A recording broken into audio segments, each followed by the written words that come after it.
so many young Muslims are just wasting their lives. I mean, they have so much potential. Potential to become scholars, to become hafiz of the Quran, to become so many good things. But what happens is they end up wasting all of this potential. And if you're like me, one of the scariest things for us is wasted potential. I mean, imagine, maybe you could have been a millionaire. Maybe you could have been a billionaire. Maybe you could be a person in the top seat of Jannah. But imagine you wasted that opportunity just out of your laziness and wasting your life. I suffered from so many of these problems before. Being caught up with like bad habits, wasting time, and all of these things. It felt so frustrating. If you're in the same position, I want you to know that you probably have so much potential, but you're just stripping yourself away. I mean, you could really have a massive impact on the world. And if you're watching this video, you're probably the type of person that wants to have that. But there are probably so many mistakes you're making. Inshallah, with this video, I want to give you some of the advice I would give to my younger self and to all young Muslims. Anyway, before this video starts, my name is Halim. I help young Muslims go from losers to winners. Subscribe because I guarantee you it'll help you. The first thing and a message I want every single young Muslim to hear is to value your time. And so the Prophet ﷺ said that a person on the Day of Judgment will be asked about his time and his life and how he spent it. So I want you to really understand this. The difference between the version of you that's successful and the version of you that you have right now is only time. All it is time just doing the right stuff.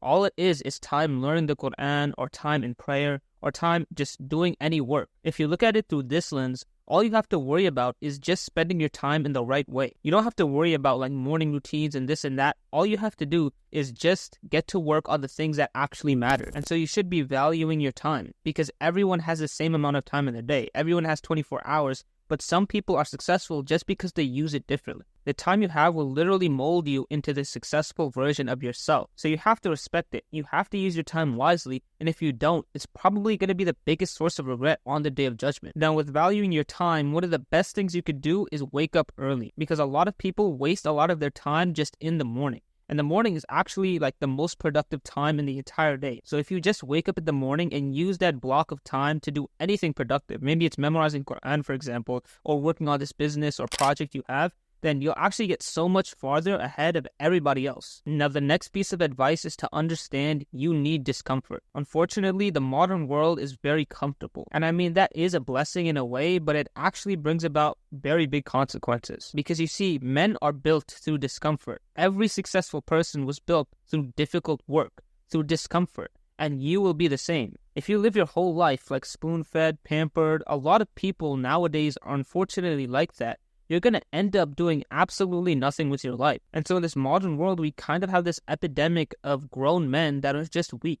We have a generation of boys, not men. In the past, it was kind of mandatory that you had to go through some sort of discomfort. Like, for example, maybe in the past, you'd work on a farm, and that would be really difficult physical work. But now, you could literally just sit on your laptop all day, and you could make a living doing that. For most people, that's not real discomfort. So what happens is you have to actually put in artificial ways of making your life more difficult. And this sounds kind of weird, right? But it's actually very simple. All you have to do is do difficult things. Do things like difficult workouts, maybe go on runs, or basically just push your boundary of what feels comfortable. Certain things you do or you know you have to do are going to give you like a sense of anxiety when you think about doing them or you do them.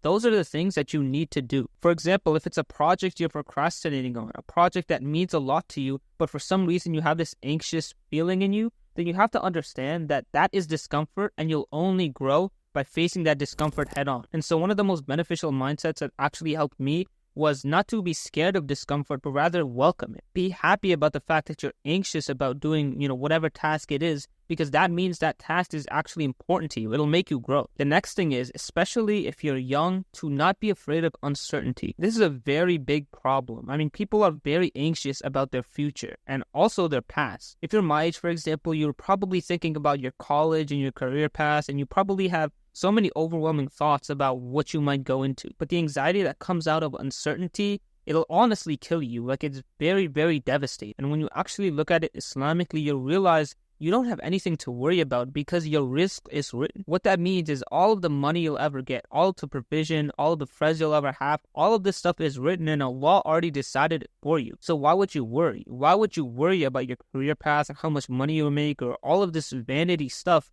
Allah already has it planned for you. And everything's going to be fine as long as you just rely on Allah. I mean, the Prophet ﷺ compared this to a bird going out in the evening and trying to get food. The bird always comes back with food, and that's what provision is for you. Allah is guaranteeing you provision as long as you rely on Him. And so just understand there's no reason to worry. Everything you have in your life is going to be written. So what's the point? Why worry about the things that you don't even know yet? All you have to do is rely on Allah. Have that tawakkul.